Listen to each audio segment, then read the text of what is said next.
Welcome to another episode of Business of Building, a personal note from leaders of today to leaders of tomorrow. And I'm your host, Gauri Lam. After joining the practice in 2016, Nick worked closely with Mark overseeing the development of the studio and building the foundations of an exceptional team that exists today at JPA. Nick's experience spans across residential, hospitality, retail sectors. He has contributed to winning competitions and awards throughout his career, both on projects in UK and overseas. With the change in ownership and the rebrand to Johnson Penny Architects taking place in 2024, Nick now leads the senior management team with overall responsibility for the performance and the standards of the studio, which has been an exciting part of his day-to-day. Nick is passionate about nurturing the abundance of talent within the team and ensuring that the studio continues to provide creative and technically robust solutions to the issues faced across all the projects and the clients. Nick, thank you so much for joining us today. It's such a privilege and a pleasure. Should we dive straight in? Let's do it. Could you let us know and let our listeners know what your journey has been and how, when, why architecture?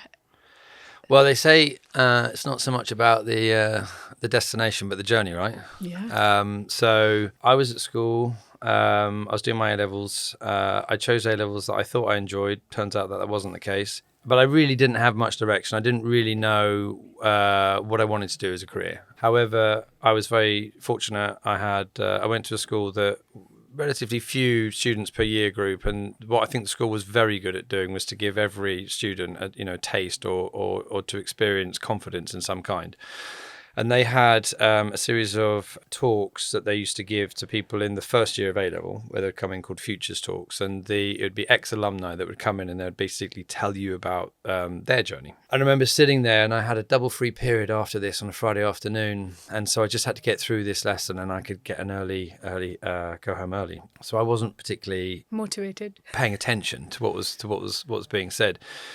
But the guy who came in, who was the architect, he talked about the profession. I think he talked about some of the projects and things that he worked on. But at the end of the lecture, 45 minutes, he said, okay, just to summarize, okay, so it's a really well-respected profession, one. Two, it's an internationally recognized qualification, so fantastic opportunities to travel.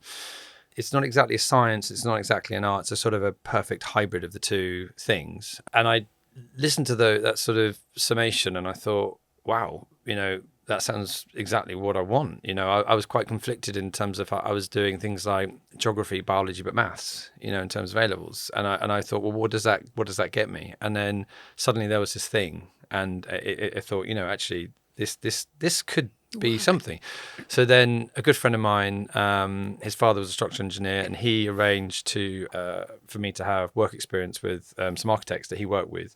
And I did that. And, for a week with these guys, I would be, the dog's body. I'll be running out and getting bacon sandwiches. But I just loved the feel of the studio space. I loved the fact that there was a very creative space for people. And there was an energy about the space. You're in the office, you're out, you're going to site, you're meeting clients, you're interacting with technologies and things like that at the time in terms of CAD that were emerging. And it just seemed exciting. I suppose throughout the sort of process about finding out more, I was constantly told how hard it is. And I was constantly told that, you sure you want to do this? And it's always said, 7 years. Do you really want to do it? Yeah. I mean, more often than not, it's 8. But I'm pretty stubborn. So when people said, how hard this thing is, and I wasn't hugely academic when I was at school. I don't think I was really mature enough at that age to understood the value of getting, ticking the boxes in terms of A-levels and things like that. But the more I did it, the more I realized that it was, and I now look back and I reflect, it's not a career, it's a vocation. It's got to be something that you love to do. And as architects, we pour ourselves into what we do. We care about it passionately. And so, I find myself now and have been practicing. I think that's a very sort of, we use the word, we sort of as a throwaway kind of comment, but we practice architecture. You practice an instrument. It's a lifestyle. You never master it. You're constantly practicing. And I think that it's the variety of what we do now. Any day, any week is completely different, hugely varied. And that's what I love. And I love to be able to now, in terms of managing this business, I love to be able to impart what I do know to others, but also to try and give them the opportunities on to have their own journey as well, and to see people flourish and grow when you challenge them to do so. And I think that's a phenomenal thing. So I suppose architecture with a capital A, but now a lot of what I do is actually is managing a business. And I think there's probably a lot of similarities between what I do and any person managing a business. Same considerations, albeit it's come off the background of having had a career of being an architect and being the project architect, and that being my career, my vocation. Having met a lot of business owners, most of the times what I find is someone starts a business or gets involved in leading a business liking the product and loving what they do, and then running a business is a completely different job spec, if I may. Yeah. And delivering that product which you set out to deliver kind of goes in the back mirror, rear view mirror, as it were, and other aspects of running the business take over. Yeah. So do you have the same? Totally. But I've, in my career, it's not just a question of myself, but I've seen it in others. And I think there's a lot of very bad managers in architecture who manage architecture studios. I've had some exceptionally good ones, but there's been a number of people that I've encountered in my career as managers who they may have been phenomenal architects, but at the point they step up to manage that business, as you say, it's a different skill set. And the reasons why they do it, sometimes maybe they should question why they're doing it. Because it's probably the path everyone talks about. You can end up in a position where you might be managing a business for the wrong reasons. Ego, our profession as architects, is not short of ego. There's a lot of it out there. And I think some people, they're more determined to be in that position just so they can feel that they're at the top of the tree, for that reason, rather than necessarily because they have a care and a passion to be able to manage a business. And really, the biggest single asset that we have in terms of any business are the people that are within it. And if you're doing it because you want to stand on top of them rather than to be there to support them, then you're doing it for the wrong reasons. And the culture that you're going to create in that business is not going to be right. When I've worked in studios with bad managers, it's evident really very early on when you come into that environment. You can tangibly feel it in terms of the culture and the atmosphere. The front door's revolving, I think the record for one of the practices I studied at was a girl came in, and I think she had put everything back in her bag by lunchtime on her first day and walked out, because I think she could just tell, instantly and she was absolutely right. I mean, that studio was sort of architectural purgatory. It was awful, run by two guys who I just don't really feel that they were doing it for the right reasons. And it's so important, isn't it, to, as a business leader, to bring talent into the industry and push that forward so they get more experience and be their best as a business leader. Yeah, absolutely. I mean, I think we have a really strong obligation. You mentioned it takes 7 years, more often than 8 years to call yourself an architect with a capital A. That's a really long time, but really that education doesn't even really give you what you would need as a bare minimum in terms of foundation to be doing the job. It's all of the architecture studios out there and the managers who are pouring time into those people coming out of that process. They're the people, I would call it finishing school, but it isn't really, because these are the people taking, the raw ingredients and actually then making, really good architects. And I think that we have an obligation to do that. And, as a studio, we've always taken the view that our preference would always be to bring people into the studio when they're young. They fundamentally care about what they do, but they possess a high degree of ambition.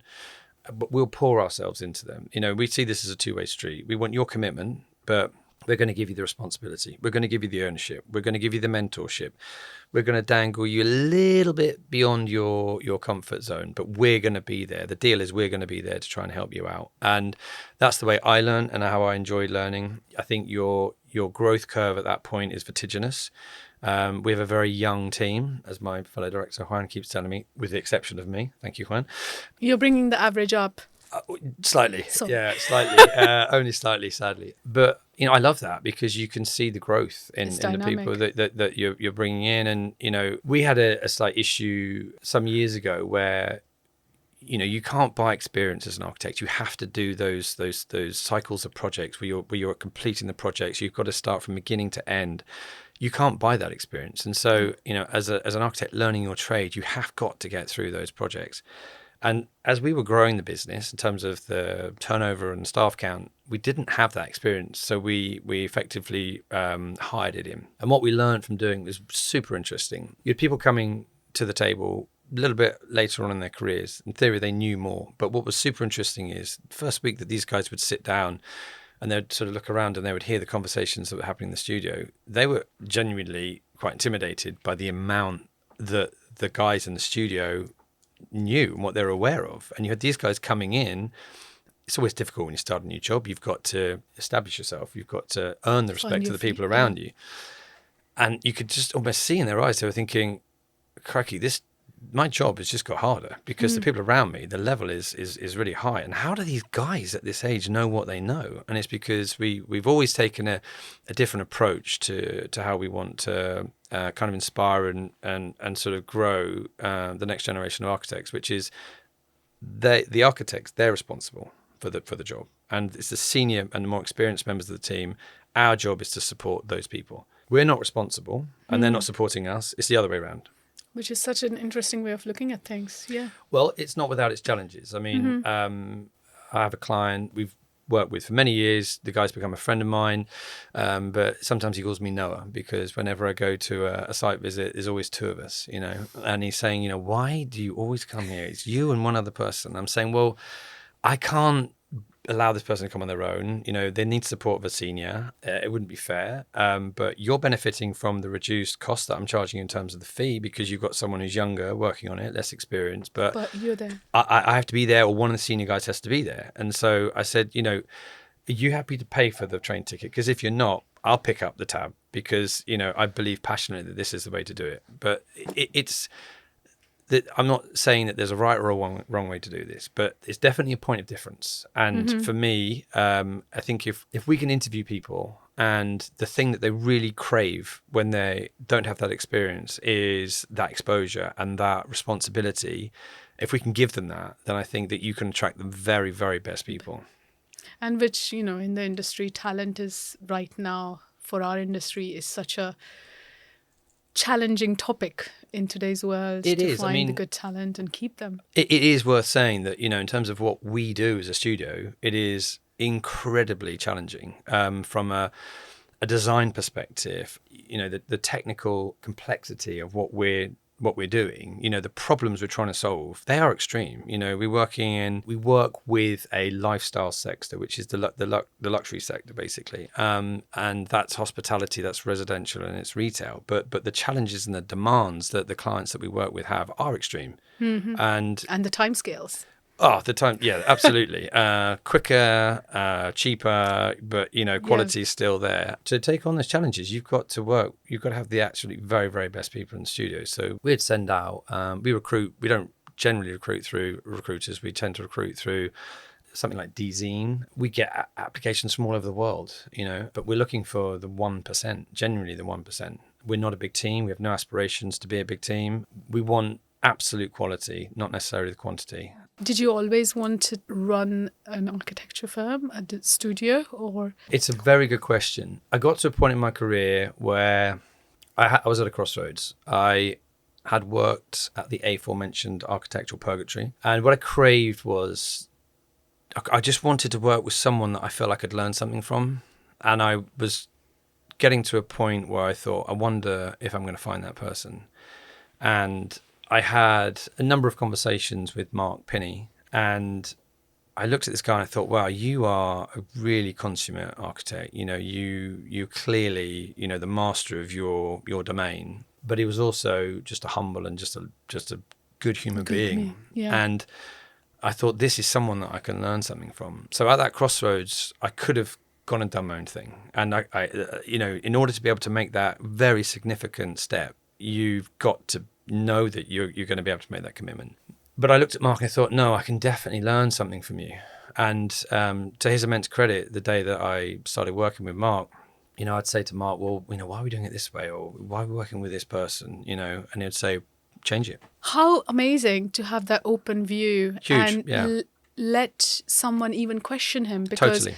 he was running the studio, he could have easily said, this is the way it is, or whatever, right? Totally. Yeah. So, I mean, the conversations we had in the run up to me joining the business were very much about, a succession over a period of years. And I think that's what Mark he had been looking for some time.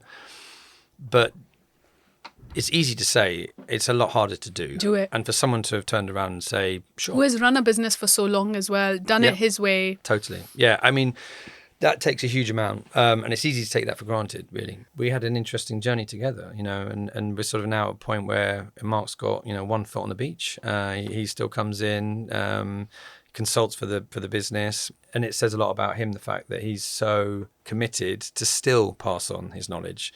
So he's in once a week. We do design and technical reviews, which he effectively chairs. All of the projects come through, they come across him, they come across his beautiful drawings, pens, sketches, ideas, knowledge. And as a studio, we're really blessed to have Mark be able to do that, and all his experience and knowledge. It's phenomenal. Right? Yeah. As I say, you can't buy that experience, and yet for the guys with less experience to be able to see that and glean that, it's just such a huge confidence boost, because you can think, this has been reviewed by someone with his experience. He's done all the things that he's done, and you know what?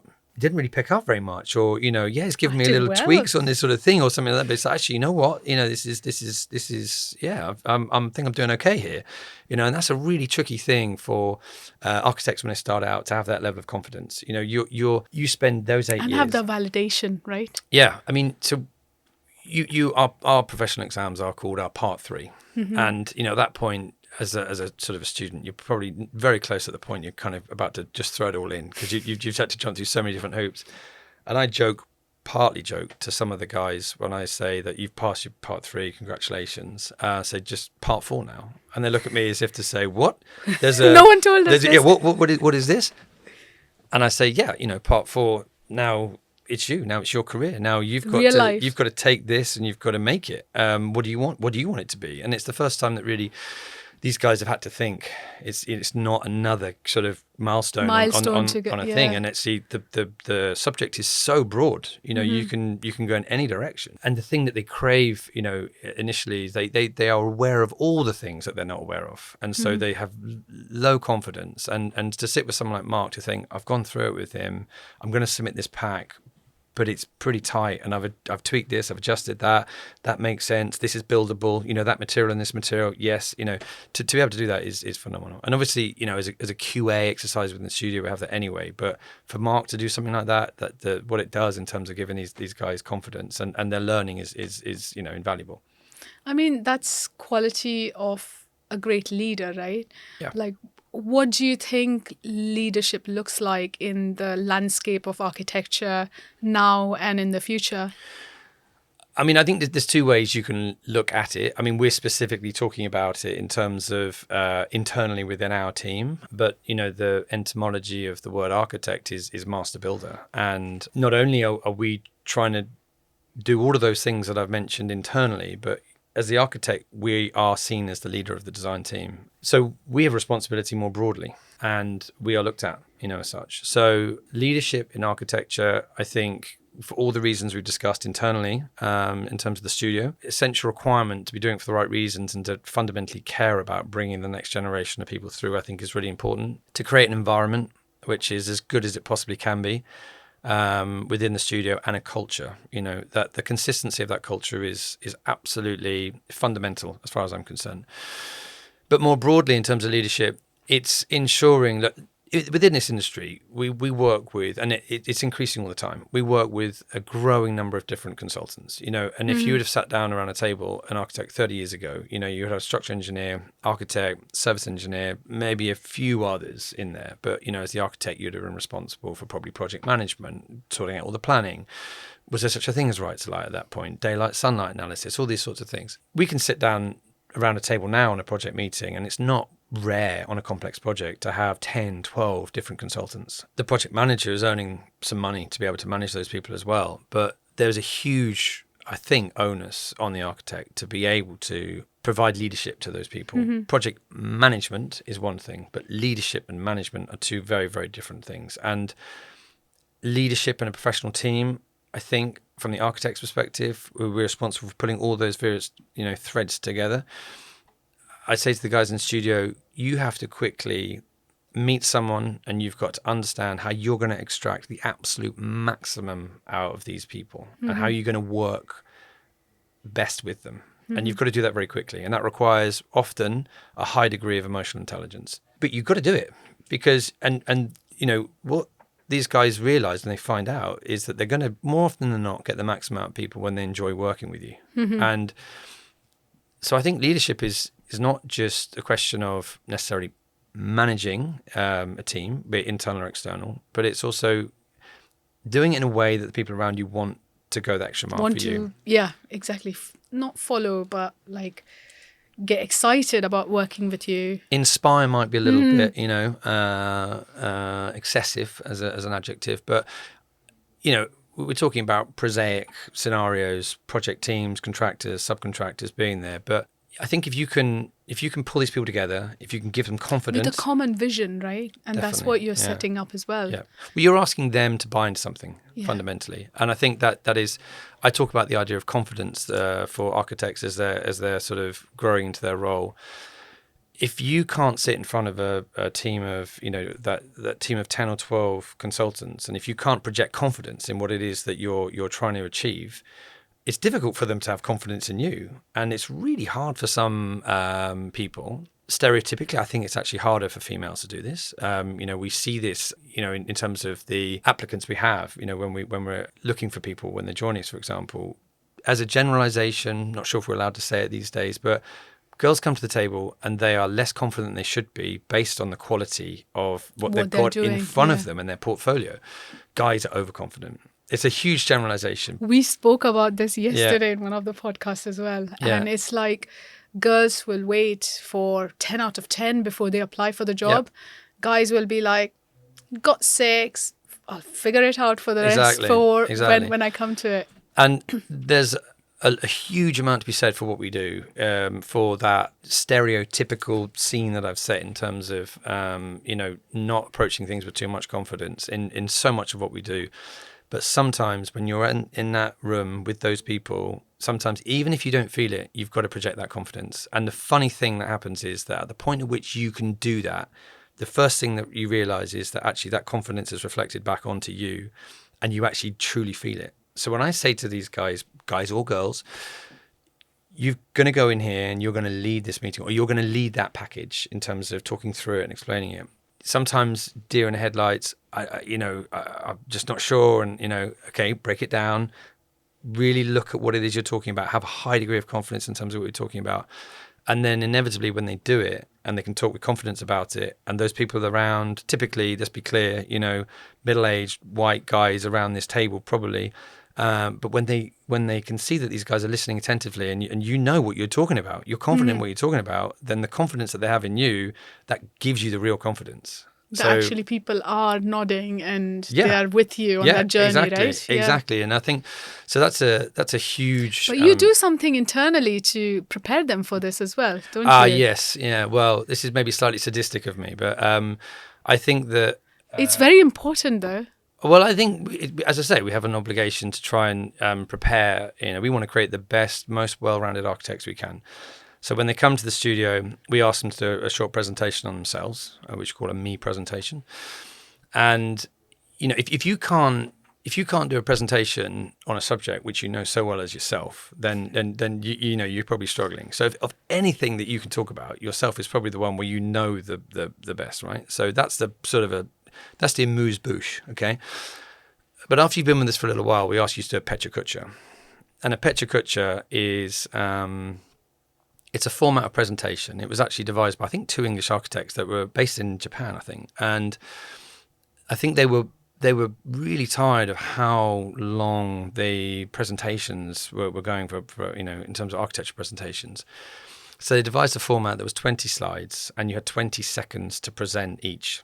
And that gives you 6 minutes, 40 seconds. And the slides, by the way, they turn automatically on 20 seconds. And I think this is a brilliant discipline because it forces you as an architect, which I passionately believe that we must do, and is part of our core skill set that we offer, to communicate graphically, one. But you've got to think very carefully about the content of what you can put on each slide and what you can talk to within 20 seconds. Too little and you've got white noise, you're just waiting for the next slide to turn and you go bright red. Too much and you're tripping over yourself into the next slide. And so I went first. I would never ask these guys to do something I wasn't prepared to do myself. And I gave myself the hardest one because I did a Pecha Kucha on Pecha Kucha, which I can tell you, given the fact we've just talked about it for seconds, doing it for 6 minutes 40 was challenging. But it's super interesting because to get that presentation format down and to do it with confidence, these guys might have to prepare for it for some time. And then you learn to pitch.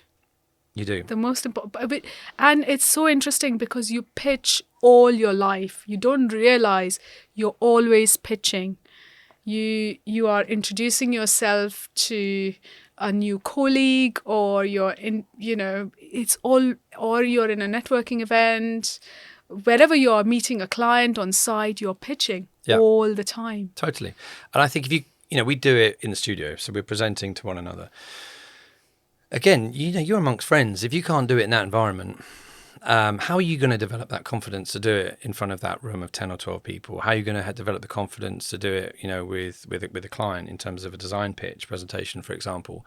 So, yeah, I think maybe I'm a little bit unkind to them, but I'm sort of, at the same time, I am trying to toughen them up. I am trying to prepare them, for a situation where, from my perspective, guess what? There is an expectation that you're going to go in and do this. I'm there, and I'll jump in if I feel like I need to at certain times if I can help you. But I want these guys to be in a position where they have the ability to be able to do that for themselves. So interesting. How do you balance creativity and business side while running the firm? Because there are two very different hats to wear. Well, there are multiple hats that I think that, as architects, we have to wear all the time. But for sure, as we've discussed, there is a clear delineation between those business management hats and the core role of being an architect. One of the things, as you rightly say, is creativity. I firmly believe that as a consultant in this industry, we are one of few that actually create tangible value. We are creating something. A lot of consultants are with us and they're supporting us along the way, but we're setting out that vision in terms of how we can actually create that value. I think as a business leader, you have to do the things that maybe other people can't or they don't want to. You've got to be prepared to pick up those things. And so as people in the business have grown and they have taken on more in terms of certain elements, in terms of the business administration or the management, then I'm more comfortable to step away from them. But I have to do the things that nobody else can. And in terms of the creativity element, as an architect, the more experience you have and the more experience you have in terms of that creative element, I think the easier it is for you to do. So actually, I think my role has probably become much more polarized. I probably don't do the things in the middle, but I'm picking up my pen a lot more and I'm doing the initial sketch at the outset in terms of that creative, kickstart. But I'm also probably doing at the other end of the spectrum, financial management, HR, business development is a huge thing. I'm increasingly more reliant on me in terms of being able to get out and to be able to win those clients and new work. And then the sprinkles of anything in between at any one time, as and when it may arise, that I have to deal with. So it's a balance that every single day and week will look different. There are so many aspects to being a leader. And the last time we met, you gave me an amazing example of the flower analogy. Do you mind covering that? Yeah, so I'll be cheeky here because this isn't mine. I'm borrowing this from I loved it. A very good architect called Irina Bauman. So I studied in Leeds and she ran an architecture studio in Chapel Allerton just outside of Leeds. And she came to the studio and she did a talk. And I thought she did, as I've said, what architects must do. And she communicated quite complex things simply, but through graphics. And she talked about an architecture studio, a successful architecture studio, having to have 7 core skills or skill sets, expertise within it in order to be successful. And that could be split between 2 members, 3 members, 4 members. And she represented this as a flower. And each one of these different core skills was a different petal to the flower. And the bit in the middle was what she called the architectural genius. So this is the one person that possesses all of these 7 skills. When we talked about this before, you challenged me to tell you what they were. I had to go away and have a bit of a think about this, and I can't honestly remember what Irina said, but this is my go at doing this. Yeah. So I think design, design flair, the ability to be able to that creative element, the ability to win work and develop relationships with a view that you can continue to win work through business development.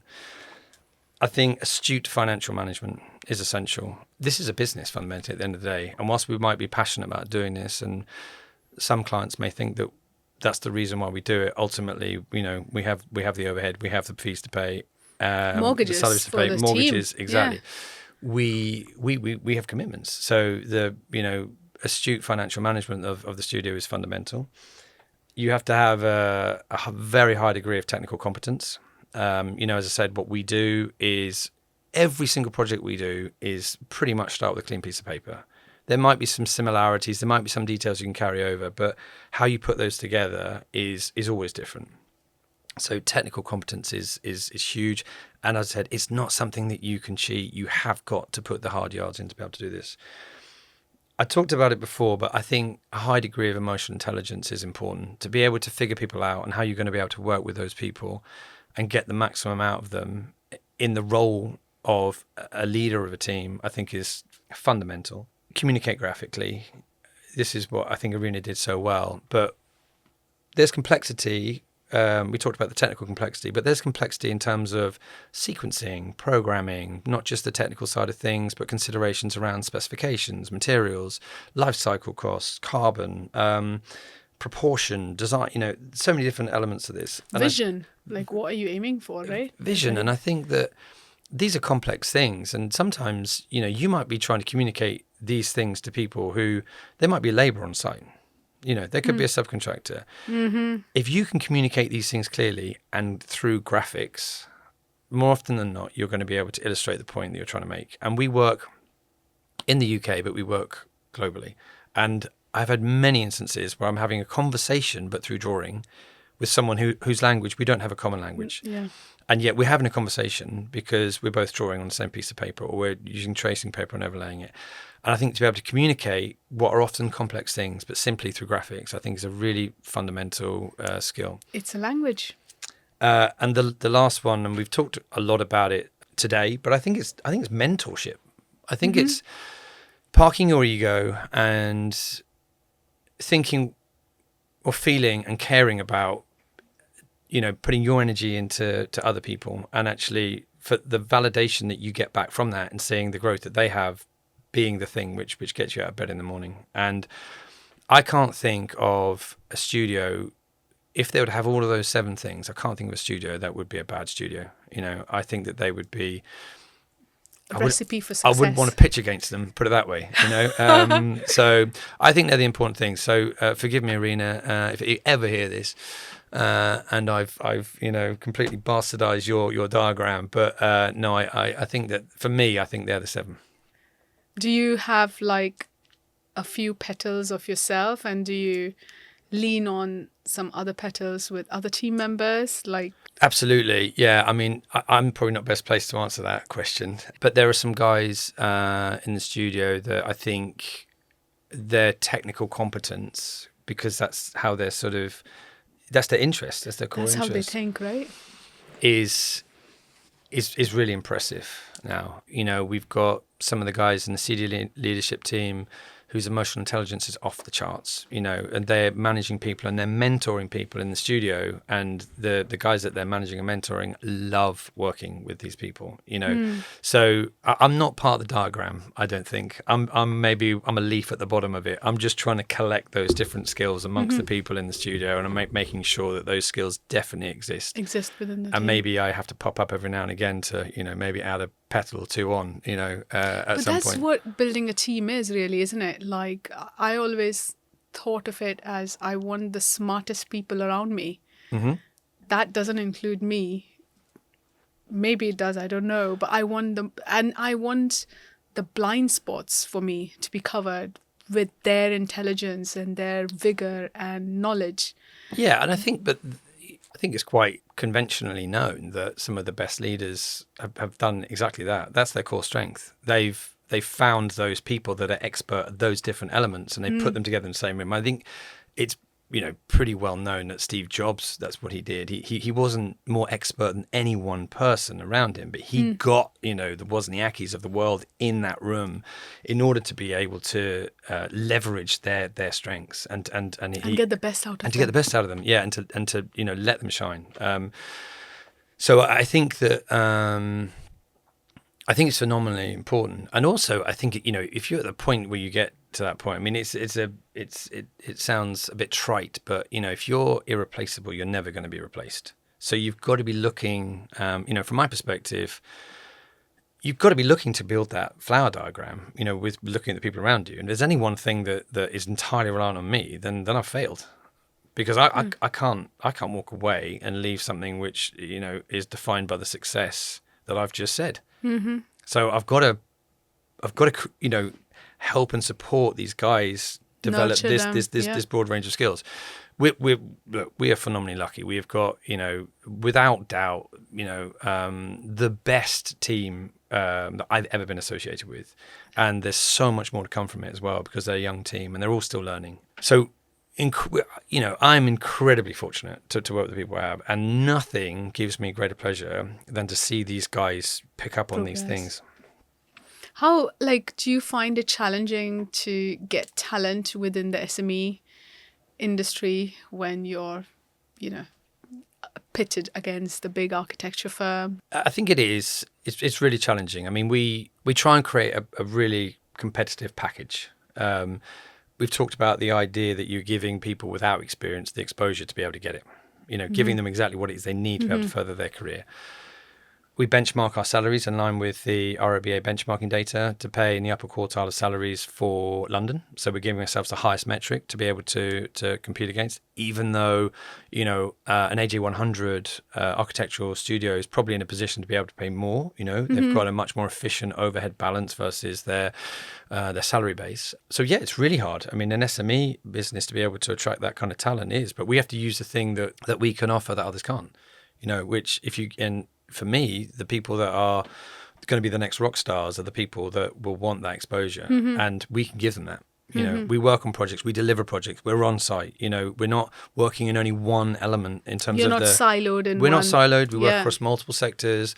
We want to, we can work, and we want to work from a clean piece of paper through to handing over the keys. We're able to give people a very broad education, and I think we do. When people do leave the studio, which it is inevitable, but we have a pretty low staff turnover. One thing which worth saying, we tend to remain on very good terms with people, and I kind of only really let people go with my blessing if I feel they're going to something bigger and better. But there's always a conversation when we follow up with these people where they say, I'm not sure I necessarily appreciated everything that I had when I was with you, but then looking back at it, then I do, and I feel that about some of the places that I've worked too. So yeah, I mean, it's a tricky balance, but we try to make the best possible package that we possibly can. Fantastic. What is the most challenging decision you have made in your career? Well, there's probably a few. I was offered a directorship when I was probably in my early 30s for a studio at the time that was circa 80 to 100 people. I would have been one of 4 directors, and I would have probably been the youngest by about 15 years, something like that. And I said no, which my senior director at the time told me I was totally crazy. But for me, it was a huge show of faith, and I poured myself into the time I'd spent, in that studio.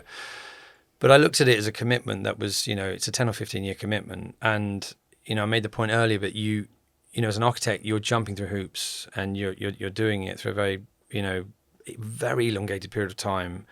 And I just got to the point where, I was qualified, and I could have gone and done anything. And to have made that commitment at that time, for me, just wasn't something I could do, and I wasn't ready for. That's not to say that I don't look back and reflect, and I'm not hugely sort of humbled and appreciative for the fact that this to have that opportunity, and the show of faith. But that was a decision. And you say, what's the hardest decision? For me, it wasn't a hard decision at the time. For me, it was completely straightforward. But I think objectively, from someone else looking in, they could have said, you what? You did what? You were offered this thing and you didn't take it? I went away and I, traveled around Latin America for a year and a half, 40,000 kilometers on a motorbike. And I had a phenomenal life experience, as a result of taking a break in my career at that time. So I never look back on it and think I was crazy. I never look back on it with an ounce of regret at all. I have the utmost respect for the guys that offered me that position, and I hope that they can see I wasn't crazy. Well, I don't think they would be saying that. Who knows? Who knows? What advice would you give to the leaders of next generation? Good question. I think the next generation, I've already given up in terms of certain things in this generation, in terms of technical advances and software and social media and these kind of things. I am older than my years, for sure, in terms of some of these things. I think the next generation, I think I would implore them to focus on the things that have always been important and that are never going to change, but also to keep one eye on things that definitely will change. And we live in a world at the moment where there's a big uncertainty about unknown. I always call it the anxiety of the unknown in terms of looking forward, and there's an apprehension around that. And we've got things coming down the line that could fundamentally change, our industry. AI, quantum computing, these are things which, could completely change the course of what we do.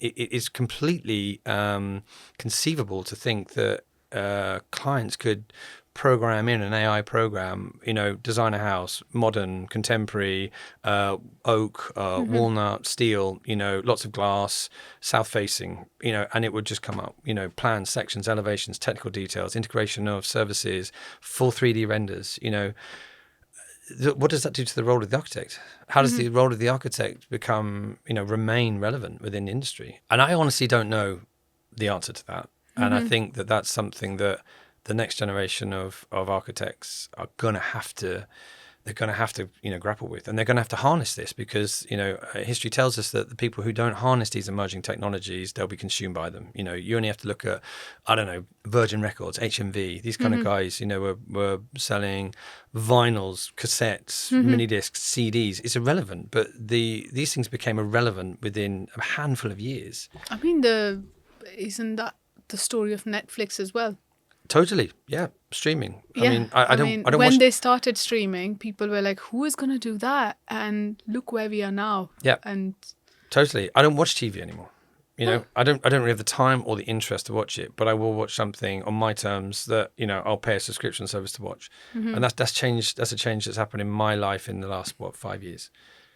So I think that the next generation of people coming through, they've got to really truly embrace it and not sort of shy away from it, and to harness things like AI in a way that it becomes another string to your bow rather than it threatens your existence as a profession. It'll be interesting to see if universities use that within the curriculum as well, really, isn't it? Because for them to be able to look at it in a certain positive way, as in the kids coming out, they will need to start thinking about it from that time onwards and not just come out and be like, oh my God, there is now AI we have to deal with, or any other. Do you know what I mean? It needs to be like, is our education system adapting fast enough? That's a slightly more broad point, but I'm not a huge advocate for the architecture education system in this country. I don't think it prepares people for the skills that they need to be able to go into practice generally. I think a lot of the skills that architects develop are in practice, having progressed through those various different courses. And I think it's pretty morally bankrupt to require architects to undertake really 6 years of education at circa £9,000 a year to be able to come out in a profession which is the lowest paid, out there, and is regularly cited in things like the Telegraph in terms of the worst paid jobs, let alone professions, as in and around joke degrees. I don't think it's going to come from universities. They might do a module in it. They might, give people an idea of what AI is, but I don't think they're going to be able to, unless it's a specific course that's going to teach people about how to harness the power of AI. I think it's going to be led by probably either client Industry. demands or the industry. Yeah, I think it will be, the architects that are going to. It's a very peer-driven industry. This, if you've got a client and he's got an architect who is developing things in AI, putting on 3D immersive, goggles that allow you to look around a house and be able to, understand, volumetrically what that space looks like. And you've got another guy who's coming with a 2D, drawing. It's a different experience, isn't it? Yeah. And we saw that with the advancement of things like CGIs. We had people that were developing photorealistic CGIs, and you think, well, okay, if we're going to go to pitch, we got to have this because otherwise we're not competing on the same playing field.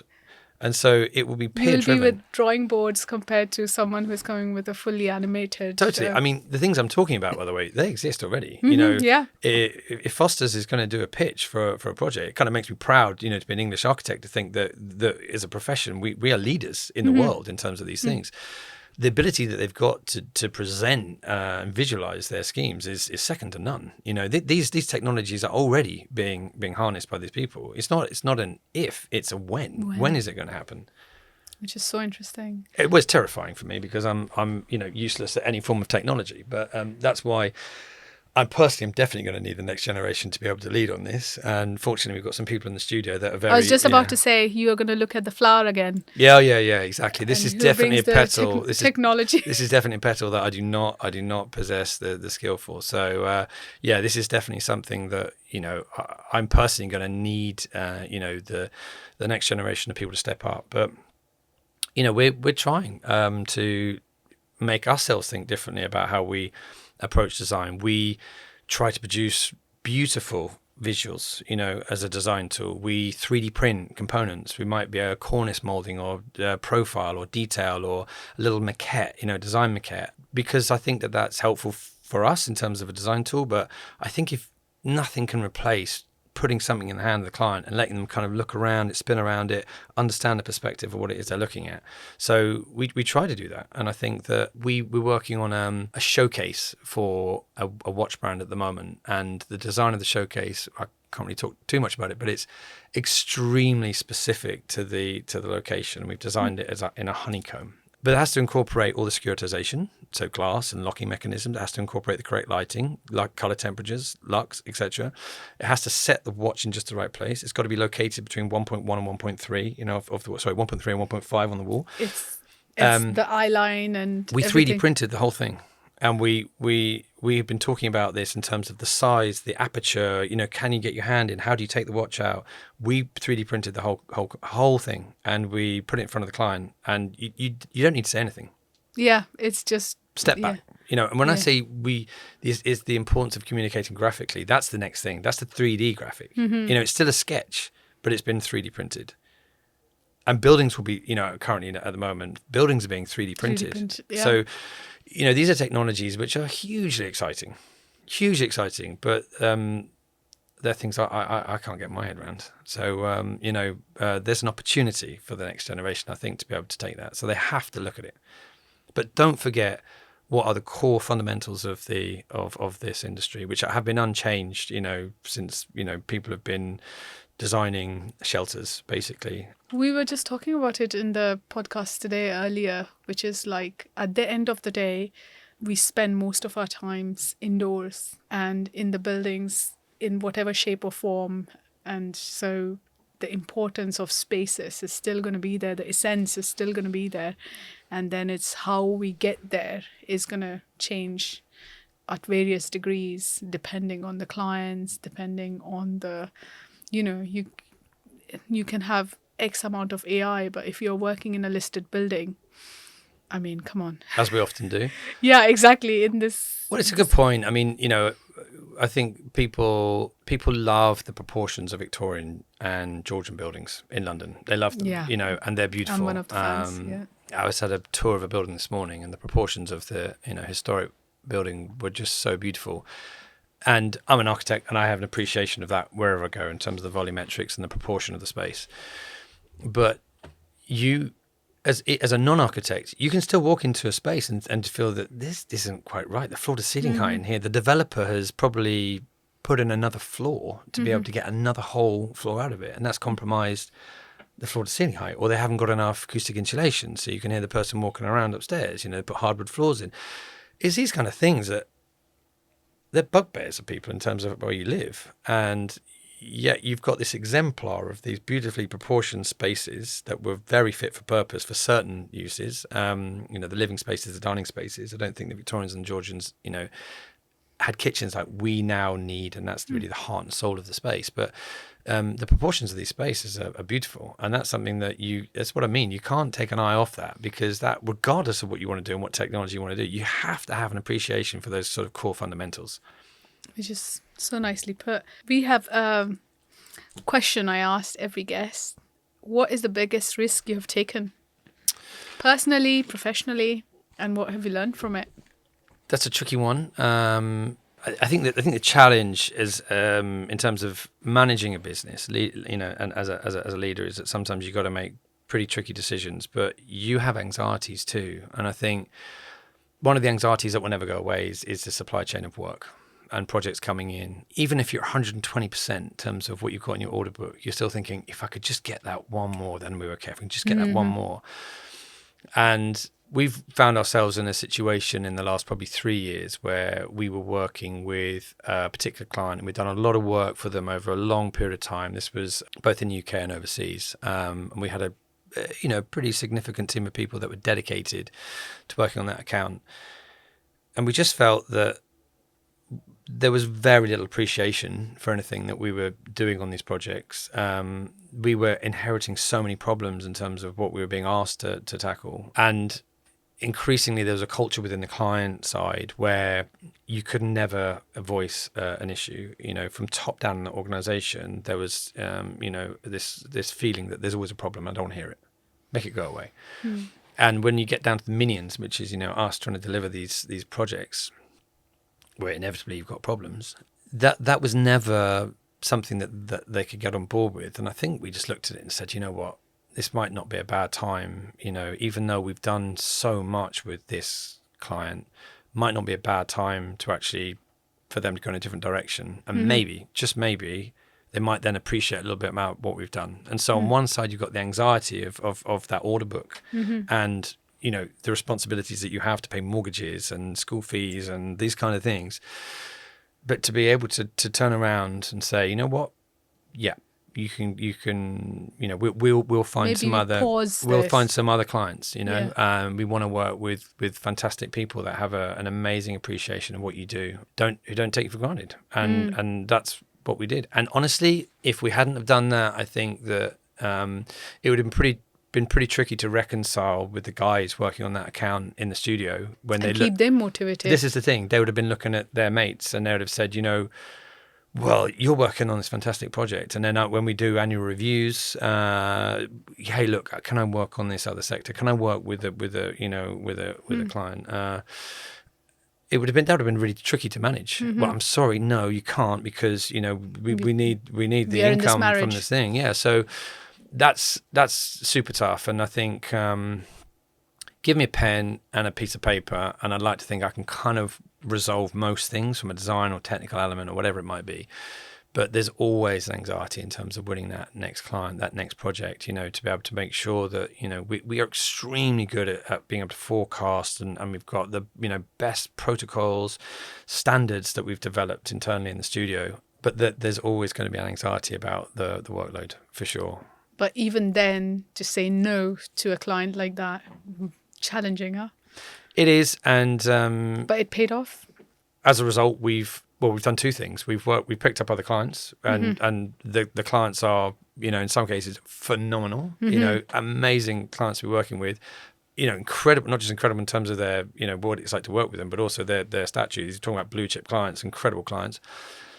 But also, actually, what it's allowed us to do, because we had quite a large team of people dedicated to that account, I think this year it will probably be the year where we've got the highest degree of similarity in terms of number of projects, size of projects across residential, hospitality, and retail. So actually, it's allowed us to be able to broaden our base in terms of that resilience as well, which I think is that's another thing about managing business, to be able to try and prepare for those types of risks, consideration around project size, number of projects, the sectors that you work in, so that you have a base of resilience. I think is really important too. So there's been some unexpected benefits from that too, and I think who knows, maybe we'll get a call one day and say, hey Nick, you know what, can we have another conversation, and hopefully we tried someone else and it didn't work out. Maybe, who knows? Let's see. But so far, I'd look at it as probably being a risk. If that happens, then it would be a completely inspired move on my behalf, and I'll take full credit for it. So there you go. No, thank you so much, Nick. Thanks for taking the time out and speaking to me today. Real pleasure. Thank you. Thank you. Thank you so much for listening to Business of Building. If you're not already, please make sure you're subscribed so you never miss any of our shows. And for more information about what we do, you can check our website fhpgroup.com, and we'll see you next time.